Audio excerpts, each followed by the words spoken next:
Hoy te traigo el mejor dato para lograr hacer lo que tu hijo o tu bebé necesitan hacer por su bien sin llegar a conflictos o peleas por eso. ¿Que no lo puedes creer? Bueno, en el capítulo de hoy voy a convencerte de que lo intentes y después me vas a contar cómo te va, porque este tip es excelente. No es la primera vez que lo doy a las mamás, les encanta, funciona de forma maravillosa, funciona con mis hijas y tenemos cada día menos conflictos y logramos las cosas de forma más armoniosa, así que no te pierdas el programa de hoy. Bienvenidas.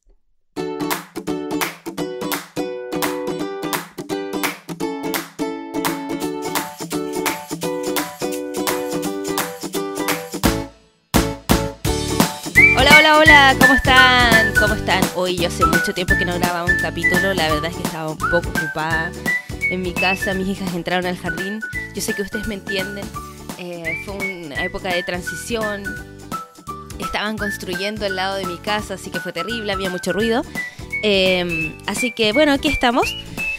Ay, no ha sido fácil el mes de marzo no es fácil para las mamás, pero en fin, aquí estamos, lamento mucho lanzar un capítulo tan tarde, pero bueno, el día de hoy hace mucho tiempo que quería hablarles sobre esto. La verdad es que me encanta el tema, yo no lo leí en ninguna parte, sino que nació desde mi intuición y lo he compartido como un tip para las mamás, en general en grupos de crianza, y me preguntan, ¿y de dónde leíste eso? Y yo en verdad, no, lo saqué por conclusión, viene de mi intuición y funciona perfecto. Bueno, entonces el día de hoy voy a hablarles de la magia de la fantasía y la distracción. ¿Qué significa eso? Significa que estamos hablando de cómo podemos lograr que nuestros hijos pequeños y nuestros bebés logren hacer las cosas que nosotros queremos que hagan, claramente con límites que no tengan que ver con la manipulación, sino cosas que no se transan, como por ejemplo, lavarse los dientes, bañarse, la importancia, por ejemplo, de comerse la comida, de cuidar la higiene, ya repetí eso, pero lo importante es, o por ejemplo, estar lejos de los enchufes, cualquier cosa que signifique un límite real para nuestro hijo, porque también podemos ocupar la fantasía y la distracción para cosas que pueden... es que hay una delgada línea, la verdad, entre lo que nosotros creemos que está bien y es correcto y lo que realmente son los límites para los niños. Entonces ahí siempre nosotros estamos como, ¿no es cierto?, teniendo que lidiar entre estos dos aspectos tan distintos de la crianza, los límites reales y los límites que nosotros imponemos como mamá. Ya, ese es otro tema y lo voy a anotar, los límites, me encantan ese tema. Bueno, el tema con la distracción y la magia es saber usarlo. Y saber usarlo, bueno, hay algunas mamás que me van a decir, no, es que la magia es algo que no quiero fomentar a mis hijos. Bueno, yo les vengo a decir a esas mamás que la época inferior a los 7 años es una época llena de magia. Entonces, realmente todo funciona desde ese punto de vista. Así que a los niños les encanta la fantasía, es una parte súper importante de su desarrollo, de su crecimiento personal. También está bien descrito en la pedagogía Waldorf, la antroposofía, como una necesidad vital del niño, la fantasía. Entonces, tenemos ese aspecto de la fantasía que es apelar a todo este mundo quizás onírico, no existente, que vive de todas formas en la cabeza de los niños, ¿ya? También podemos llamar a entes especiales, por ejemplo, hadas, duendes, unicornios. Pero suena ridículo y suena chistoso, pero la verdad de las cosas es que funciona. Y a los niños les encantan los cuentos. Yo creo que no le hace mal a ningún ser humano, seamos honestos. Nosotros vamos al cine a ver cosas que no existen y que no pasan en la vida real y lo disfrutamos. ¿Por qué no podemos permitirle lo mismo a los niños? ¿Ya? Los dejamos ver pantallas. Ver una doctora de juguetes que sus juguetes se despiertan o que cobran vida, ¿verdad? Perritos que hablan en Paw Patrol, y así una infinidad de cosas. Entonces eso igual es fantasía. Ahora, la fantasía a la que yo apelo es fantasía creada desde los papás para los niños. Yo en ese sentido, nosotros con mi marido, el papá de mis hijas, somos súper buenos para contarles cuentos. Nos encanta. Y a Amelia, que es la que tiene casi 5 años, le fascina escuchar nuestros cuentos. De hecho, es mucho más adicta a eso que a ver de repente monos y esas cosas. Les encanta. A las dos, a la Isabela y a la Amelia. Isabela es la que acaba de cumplir 2, ahora el 19. Y entonces la fantasía apela a crear un entorno, digamos, fantástico, onírico, en torno a una situación. Por ejemplo, nuestro hijo se tiene que lavar los dientes. No. Por ejemplo, les voy a contar una historia real, esto es súper verídico, sobre cómo logré que la Amelia, que no le gustaba bañarse y que le carga lavarse el pelo, me deje lavarle el pelo cuando corresponde, ¿ya? Y ponerle bálsamo y cepillarla y todo. Ya. Resulta que realmente cuando nosotros nos metíamos a la ducha con ella a hacer baños de tina, era fatal. O sea, realmente lo odiaba con su vida y le cargaba que le laváramos el pelo. Todavía le carga, pero ahora lo acepta más. Y no le gustaba que le cepilláramos el pelo. Bueno, le dolía probablemente esas cosas que le pasa a la niña. A mí también me pasó. Yo también tenía el pelo delgado y me cargaba. Entonces, ¿qué es lo que hicimos nosotros? Le contamos un cuento. Le dijimos, bueno, Amelia, es súper importante que te laves el pelo. Bueno, y está en la de los por qué. Entonces, ¿por qué? Bueno, porque, mira, nosotros te vamos a contar una súper historia. Mira, lo que pasa es que hay algunos pequeños seres que se llaman duendes. Ya. Los duendes son unos seres muy divertidos y súper pequeños, no los podemos ver. Son como invisibles, pero existen. Y esos seres, los duendecillos, les encanta hacerse sus casas en lugares donde está desordenado. Uy, los duendes son esos que se llevan los calcetines, los que los pierden. Entonces, los duendes se llevan los calcetines y se los llevan porque les gusta hacer sus camitas y sus casitas, lo ocupan para hacerse ropita. Y a veces, los duendes les encanta, pero no les resulta mucho. Pero les encanta vivir en los pelos chascones de la gente. Entonces, nosotros tenemos que evitar que los duendes vayan a hacer casa a tu cabeza. Entonces lo que vamos a hacer es que vamos a cepillar. ¿Cómo? No entendía muy bien. Y yo, no, mi hija, mira, ¿ves estos nudos que están en tu cabeza? Mira, estas son casas de duendes. ¡Casas de duendes! Estaba fascinada. Sí, hija, son casas de duendes. Y esto nosotros vamos a evitar porque no queremos que los duendes vivan en tu cabeza, ¿no es cierto? No, porque se va a llenar y que se va a sobrepoblar y después te va a pesar mucho la cabeza. ¿Ven?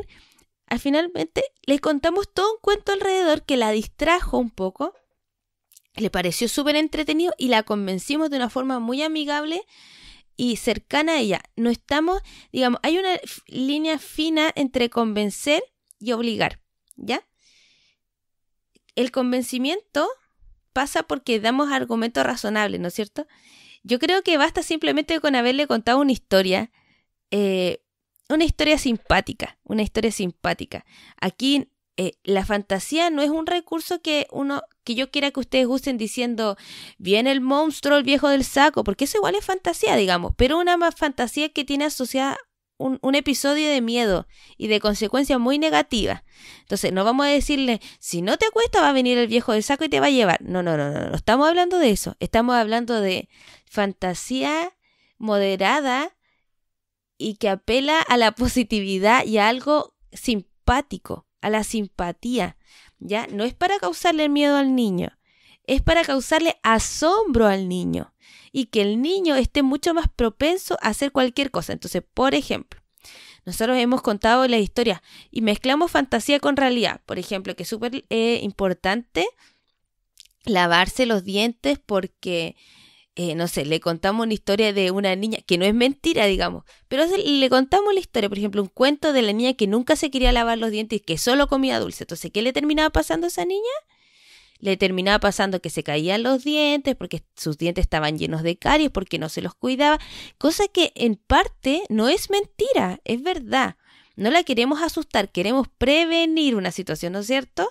Es una situación súper extrema, pero ocupamos los extremos no para asustar, no para provocar miedo, es para visualizar una consecuencia negativa que puede tener un acto. Entonces, le contamos la historia de la niñita que era muy porfiada, que no le hacía caso, que los papás dejaban que ella hiciera lo que quiera, así que, bueno, ella comía todos los dulces del universo, así que después esa niña, sus dientes se le caían y tenía que ir a un doctor. Y el doctor le decía después a la niña, le decía, no sé, niña Pepita, a usted le pasó esto porque usted no se cuidó. Entonces, como que en la historia el doctor conversaba con la familia, conversaba con el papá, conversaba con la niña y llegaban al acuerdo de que era muy importante lavarse los dientes. Entonces, la conclusión del cuento era, nos tenemos que lavar los dientes para cuidar los dientes, ¿no es cierto?, de las caries. Perfecto. Después de eso, la apertura hacia el lavado de dientes es mucho mayor. Entonces, yo los invito con este capítulo a que prueben generar cuentos y fantasía alrededor de hábitos que los niños necesiten tomar. Por ejemplo, nosotros también contamos cuentos sobre la alimentación. Lo mismo, una niña que comía mal, entonces después le dolía la guatita. Entonces por eso, o por ejemplo, o no crecía tanto como los otros. Cosas que son exageraciones, pero no dejan de ser verdades. Entonces, contamos todo un cuento alrededor de un hábito que se debe generar. Entonces, la importancia de comer sano. No comerse toda la comida, porque eso ya es un tema que es lo que estábamos hablando al principio. ¿Cuál es el límite entre lo que yo creo que mi hijo tiene que hacer y lo que realmente es importante que haga? O sea, ahí esas son dos cosas súper distintas. Cada papá sabrá dónde le aprieta el zapato y qué es lo que quiere hacer. Yo no soy partidaria de obligar a los niños a comer porque eso es como hacer que se olviden. Y eso es otro tema que vamos a hablar, lo voy a anotar ahora, sobre la alimentación y obligar a los niños a comer. Entonces, yo no soy partidaria de obligar a los niños a comer porque después de adultos, si nos obligan a comer cuando niños, no tenemos como ese sensor interno que nos dice, ya, hasta aquí es cuando tengo hambre, aquí ya no tengo hambre. Entonces es súper importante no obligar a los niños para que no pierdan esa sensación de que ellos, su cuerpo sabe. Porque, bueno, y ese es otro tema también que me gustaría hablar sobre la intuición y cómo también eso vamos a ir trabajándolo para no saber diferenciar entre la intuición y el miedo, o la intuición y lo que nosotros creemos que debe hacer nuestro hijo, ¿ya? Porque en este caso, por ejemplo, confiar en el cuerpo es importante. Nosotros tenemos milenios y milenios de cuerpo que se ha ido formando en base a un ADN, ¿no es cierto?, que responde a ciertas cosas. Entonces, nuestro ADN, que es superviviente, sí tiene la función de decirnos cuánto comer, cuándo estamos saciados y todo, pero lo hemos acostumbrado con este tipo de mañas que le enseñamos a nuestros hijos, que nos enseñan a nosotros, que es importante comerse toda la comida porque no importa si tenemos o no tenemos hambre. Entonces de a poco vamos perdiendo esa capacidad interna de decir, ya, hasta aquí llego yo, ¿ya? Y también creemos que necesitamos comer mucho más de lo que realmente necesitamos comer, y eso en evidencia, digamos, empírica. Yo lo probé conmigo misma y me di cuenta que realmente para vivir sanamente no necesitaba comer ni la mitad de lo que realmente como. Porque yo soy súper buena para chanchar, realmente, me confieso. Me encanta la comida, en eso sí yo caigo. Bueno, no me quiero desviar del tema, estoy un poquito resfriada, disculpen. Entonces, eso pasa con la fantasía. Entonces, la fantasía es una invitación a crear universos agradables, paralelos en lo que podamos apreciar ciertas cosas que ocurren en la vida real desde formas muy extremas y oníricas, apelando cierto a fantasías, y para que los niños puedan apreciar cuáles son las consecuencias sin tener que ver las consecuencias en sí mismos. Entonces, me encanta ocupar la fantasía. ¿Por qué? Porque yo con la fantasía no necesito ni premiar ni castigar. El castigo a mí no me gusta, está en contra de mis valores éticos porque considero que es manipular de una forma muy obligatoria a los niños. Y la verdad es que a veces caigo como todas las mamás que erramos muchas veces, pero no me gusta la verdad. No me siento bien cuando lo hago, así que y también eso es parte de lo de la intuición. Cuando hay que saber que el corazón es como un sistema de guía interno que te dice, esto está alineado con mi ser, que me hace bien, o esto no está alineado con mi ser. Cuando me siento mal, significa que eso no está alineado probablemente con mi forma de ser, con lo que yo quiero, con lo que yo soy, con lo que me merezco, etc. Y cuando me siento bien haciendo algo, eso está alineado con mi ser más interno.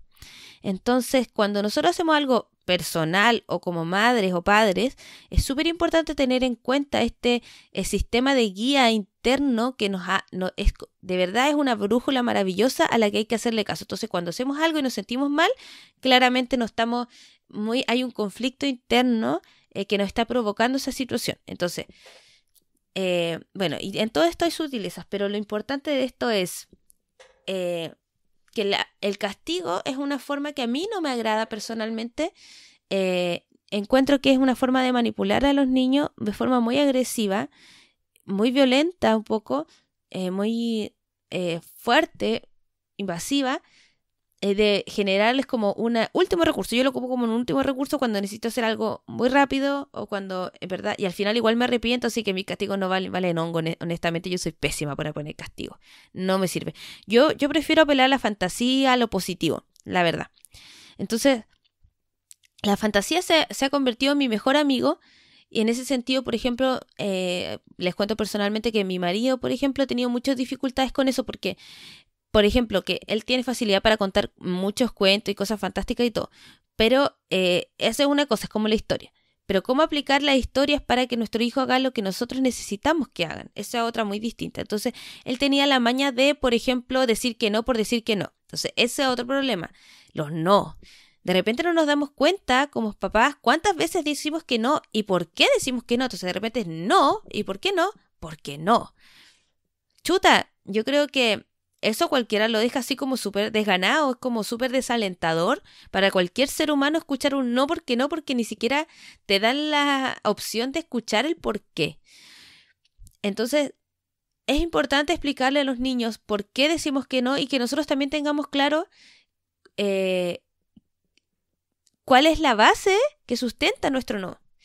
Entonces, es más fácil apelar a, es que hay que lavarse los dientes porque yo lo digo, porque sí. Entonces le estamos creando un hábito de nuestro hijo sin una reflexión de por medio que nazca desde su capacidad interna de reflexionar al respecto y decir, ya, yo lo hago porque me nace hacerlo, porque considero que está bien. Entonces vamos criando a los niños ¿cómo?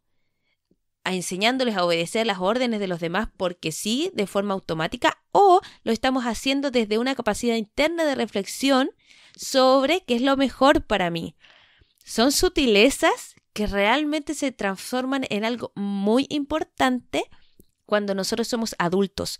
Entonces, me parece súper importante la fantasía como un recurso maravilloso, súper útil y súper potente para generar hábitos en los niños de forma positiva, amorosa, simpática y graciosa, porque también cuando nosotros contamos esto, hasta nosotros nos alegramos. La verdad es que es súper divertido, funciona espectacular, espectacular. A mí me encanta. Ustedes invéntense sus propios cuentos, sus propias cosas. Otra cosa para decir que no sin decir que no es la distracción. Bueno, y la distracción es, por ejemplo, es que hay que hacer algo, o por ejemplo, no sé, los niños están peleando por un juguete.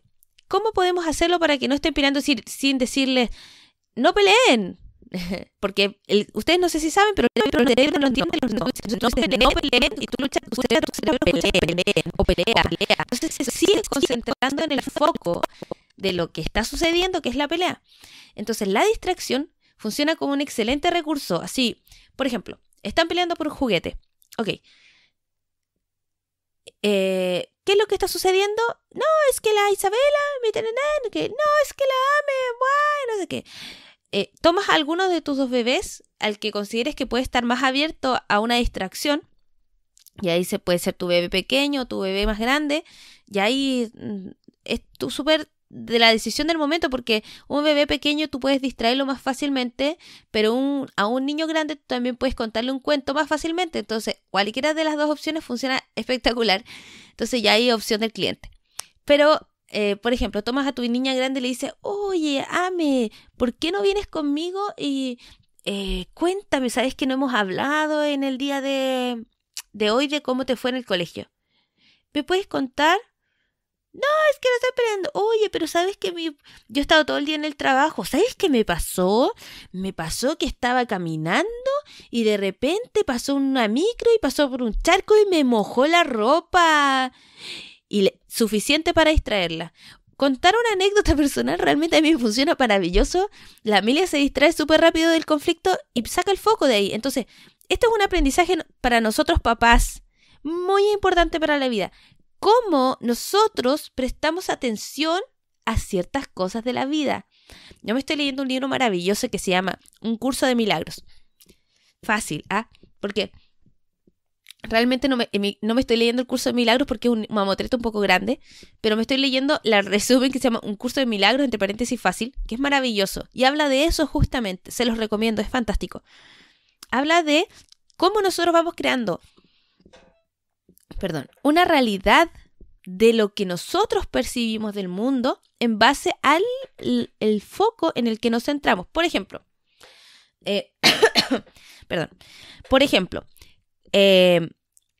el mundo es malo porque la gente es egoísta. Entonces, lo que estamos haciendo es centrarnos como foco en que siempre vemos los actos egoístas y mezquinos de los demás. Entonces, terminamos creyendo que el mundo es egoísta.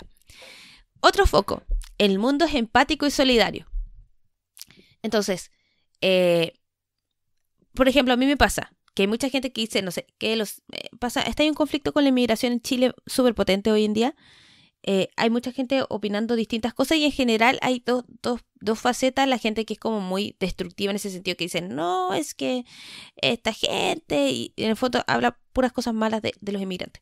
Y están las otras personas que los defienden a morir y que dicen, pobres inmigrantes, que los tratan mal, la gente chilena es mala, que no sé qué, no sé cuánto, ya. No me quiero distraer un poco el tema, pero lo que sí les quiero es ejemplificar un poco qué es lo que me pasa a mí. Entonces, como yo no opto por esas cosas, lo que yo siempre veo desde mi sesgo cognitivo, desde lo que yo decido mirar, desde mi lupa personal positiva, es que cuando voy fuera de mi oficina, yo trabajo en el centro de Viña del Mar.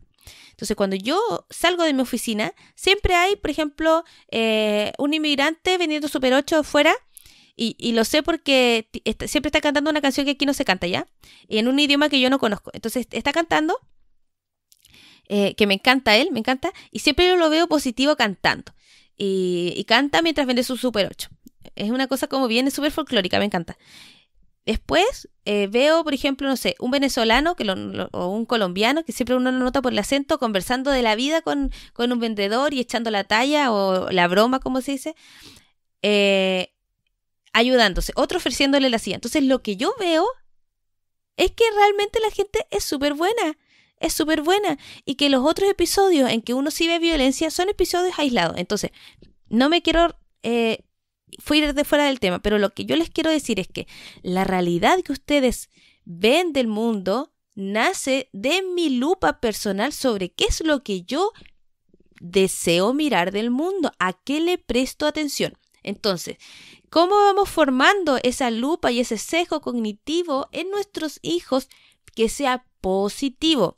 Entonces, si yo enfoco en el conflicto, no pelees con tu hermana, no hagas esto, ¿por qué están peleando siempre? No sé, tú no piensas de tu hermana, me estoy centrando todo el tiempo en el conflicto.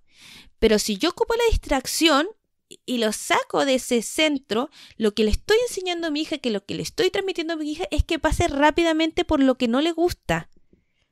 No se centre en el conflicto, céntrese en otra cosa o en la solución. Porque ya, la centro de eso, la saco, le digo, uy, no sé qué. Y después vuelve con el tema. Hija, o sea, mamá, pero mi hermana me hizo esto. Bueno, hija, quizás yo creo que lo que hay que hacer es entender a tu hermana, porque tu hermana es pequeñita, tiene 2, es normal que te quite las cosas, cuando tú eres chiquitita también lo hacía. Yo no hacía eso. Sí, hija, tú peleabas con otros niños, ¿en serio? Sí, yo me acuerdo que una vez pasó esto. Entonces, al final, tú puedes ocupar cada oportunidad para enseñarle a tu hijo algo trascendental de la vida. Ya sea la empatía, el entendimiento de otras personas, de otras realidades, poner el foco en la solución, por ejemplo, ya hija, mira, entonces le expliqué la cosa, entonces después paso siguiente, pero es que mami, yo quiero igual jugar con esto. Bueno, entonces hija, ¿qué te parece que encontremos una solución con tu hermana? Isabela, ¿quieres ocupar este juguete en vez de este?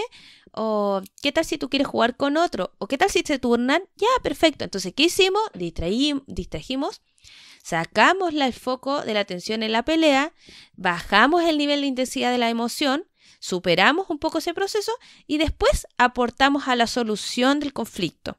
No es evitar el conflicto, es que muchas veces nosotros creemos que la emocionalidad fuerte implica que eso es lo que nos pasa en el momento y así hay que resolverlo, y no necesariamente es así. Lo importante es que la emoción en el momento, la ira, la rabia, lo que sea que estemos sintiendo, podemos bajar el nivel de intensidad para resolver de forma mucho más asertiva positiva el problema. Entonces, les vuelvo a insistir, cada oportunidad de conflicto en nuestra vida o en relacionarnos con nuestro hijo es una oportunidad de enseñarle algo positivo para la vida. Y es súper importante, chiquillos, plantearse los por qué. ¿Por qué hago esto? ¿Cómo le enseño esto? ¿Cómo se lo transmito mejor? ¿Qué es lo que le estoy transmitiendo a mi hijo con mi actitud? Y eso es un crecimiento personal. Yo por eso digo que nuestros hijos son siempre nuestros maestros, porque ellos nos enseñan las mejores formas de estar presente a nivel de conciencia con nosotros mismos. ¿Qué estoy haciendo en el mundo? ¿Cómo me paro frente al mundo? ¿Quién soy? ¿Y qué es lo que yo hago con mi vida? Y eso sí o sí siempre lo transmitimos a nuestro hijo. En Pedagogía Waldorf se habla de ser el mejor ejemplo para nuestros hijos. Eso es en la acción, en el pensamiento, en todo orden de cosas. O sea, si yo quiero que mi hijo se lave los dientes, bueno, me tiene que ver lavándome los dientes todo el tiempo, porque los niños cuando tienen menos de 7 años aprenden por imitación. Si quiero que mi hijo se coma la comida y coma saludable, lo primero que tengo que hacer es comer saludable yo. Si yo quiero que mi hijo trate empáticamente a los demás, lo primero que tengo que hacer es tratarlo empáticamente yo. Si yo no quiero que sea agresivo, bueno, entonces yo no puedo ser agresivo. Si yo no quiero que golpee, bueno, entonces yo tampoco lo tengo que golpear. No le puedo hablar golpeado. Si yo quiero que me respete, no le puedo hablar golpeado, tengo que hablarle de una forma. Entonces, cada forma... ¿Ven lo increíble que son nuestros hijos como maestros? Son los mejores profesores, los mejores maestros que nos pueden tocar para el crecimiento personal. Así que cada oportunidad, como les digo, es una oportunidad maravillosa de crecer. Que crezcan nuestros hijos como adultos sanos, conscientes, con capacidad de reflexionar sobre sus actos profunda y internamente. Y nosotros también, de la mano de ellos. Así que bueno, eso era en realidad, me alargué porque me encanta el tema de la fantasía, la verdad es que me funciona súper bien, me encanta. Esto es para niños pequeños, sí, cuando ya están más grandes, ya yo creo que van a pasar a otros estados en los que se puede conversar desde una forma mucho más lógica, ¿ya? Más desde el entendimiento. Por ejemplo, hay cosas, por ejemplo, que yo nunca le daría a mis hijas en el día de hoy, que tiene menos de 5 años. Yo no les recomiendo leer cosas lógicas, cosas de la vida real, porque este es el momento en que se están nutriendo. Entonces yo necesito que se nutran de lo mejor y de lo más positivo. No se pueden nutrir de mi, entre comillas, verdad, porque la verdad de la que yo creo que ellos se tienen que nutrir es un sesgo de lo que es de mi lupa, desde como yo veo el mundo. Entonces, cada uno decide con qué lupa quiere que su hijo se nutra. Los primeros 7 años son tan importantes porque es la nutrición básica, corporal, desarrollo corporal, mental, emocional, espiritual. Entonces, llenemos a nuestro hijo de cosas positivas, por ejemplo, cuentos de fantasía, cosas positivas, cosas que no tengan que ver con terror. Quizás un poco de emoción puede ser súper interesante, pero por ejemplo, hay un libro de cuentos que está súper famoso, pero que yo jamás le leería a la Amelia antes de los 7 años, que es esos cuentos para niñas rebeldes, porque considero que es demasiado crudo, son historias de la vida real. Pongámosle fantasía a la vida de los niños porque tienen toda la vida para ser adultos. Toda la vida para tener sus propias conclusiones sobre lo que está pasando. Enseñémosle la historia de mujeres de cuento que pueden lograr cosas, que no es un impedimento, por ejemplo, ser mujeres, que los hombres son sensibles, que los hombres pueden llorar, pero todas esas cosas las podemos contar desde la fantasía, desde el cuento, desde algo lindo, positivo del día a día, de que para nosotros sea normal, ¿ya? Bueno, y ese tipo de cosas. Después en otro capítulo podríamos hablar del machismo. Hay una cosa que yo siempre he querido hablar, que me encanta, que me parece increíble, pero las mamás tienen rosadofobia. Pero vamos a hablar de la rosadofobia otro día. La rosadofobia es el miedo al rosado. Es la fobia al rosado como color. Bueno, y podemos hablar de eso en profundidad en otro capítulo. Es súper interesante. Pero es más de lo mismo. Es empezar a cuestionar nuestra forma de vivir el mundo. Entonces, bueno, ese ha sido el capítulo de hoy. Espero que les haya gustado. No se olviden, por favor, de dejarnos un comentario, una buena calificación si esto les gustó, les sirvió. Si no les gustó tanto, bueno, un comentario constructivo siempre es bueno para ir mejorando. Me interesa también que me puedan dar feedbacks, por ejemplo, de cosas que necesiten resolver ustedes para que yo les pueda dar algunas ideas de cómo lo soluciono yo, cómo me funciona a mí. Creo que es una nueva sección que me gustaría abrir. Ya me habló un papá sobre algo que le gustaría conversar y que lo viéramos de forma anónima. Lo vamos a ver en un próximo capítulo, así que bueno, los dejo súper invitados a que nos sigan en nuestras redes, www.facebook.com/criemos, que es nuestra tienda, www.facebook.com/podcastcriemos, que es nuestro fanpage de nuestro podcast. También los dejo invitados a dejarnos una referencia entonces en iTunes, que nos escuchen por ahí, que también nos pueden escuchar en Spotify, en YouTube, perdón, y dejarnos un comentario y unas 5 estrellas, por favor, se los agradeceríamos mucho para seguir creciendo y que nos sigan escuchando otras mamás a los que les pueda servir. No se olviden de compartir y comentar.